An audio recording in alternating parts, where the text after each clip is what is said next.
La capitale danoise enregistre une nouvelle tragédie dans un centre commercial.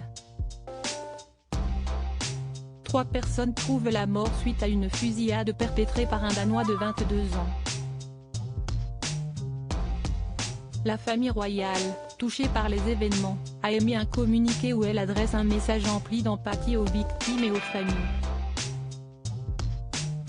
En fin d'après-midi du dimanche 3 juillet 2022, un drame a secoué la capitale danoise.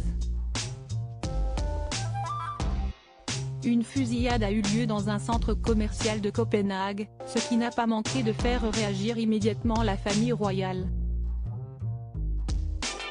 Ce soir, nous avons appris la nouvelle choquante des graves incidents survenus à Copenhague, ont écrit la reine Margrethe II du Danemark, le prince héritier Frédéric et la princesse héritière Marie dans un communiqué. Les quelques heures suivant ce terrible drame, l'inspecteur en chef de la police de Copenhague, Søren Thomassen, est resté très vague quant aux informations révélées sur cette fusillade, lors d'une conférence de presse donnée en fin d'après-midi du jour même. Ce n'est que le lendemain que les chiffres tombent, une information relatée par la presse, 3 morts.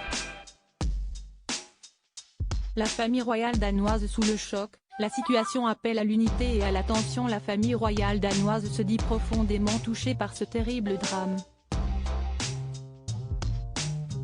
Nos pensées et notre plus profonde sympathie vont aux victimes, à leurs proches et à toutes les personnes touchées par la tragédie, peut-on lire dans le communiqué. La reine Margrethe II et le couple héritier ont également tenu à interpeller les efforts déployés par les services sanitaires et les forces de l'ordre par rapport à la tragédie. La situation appelle à l'unité et à l'attention, et nous tenons à remercier la police, les services d'urgence et les autorités sanitaires pour leurs efforts rapides et efficaces pendant ces heures, ont-ils annoncé.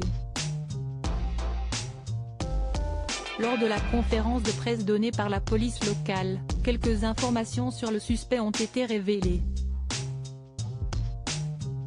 Le tireur, alors âgé de 22 ans, serait un Danois de souche. Il a déjà été arrêté par la police.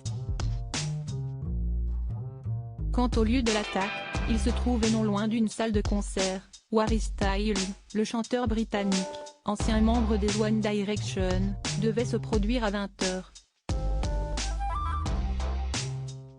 Le média Le Soir a tenu à rappeler que le dernier attentat à Copenhague remonte aux 14 et 15 février. Il s'agissait d'une série de fusillades revendiquées par les islamistes, ayant fait 2 morts et 5 blessés.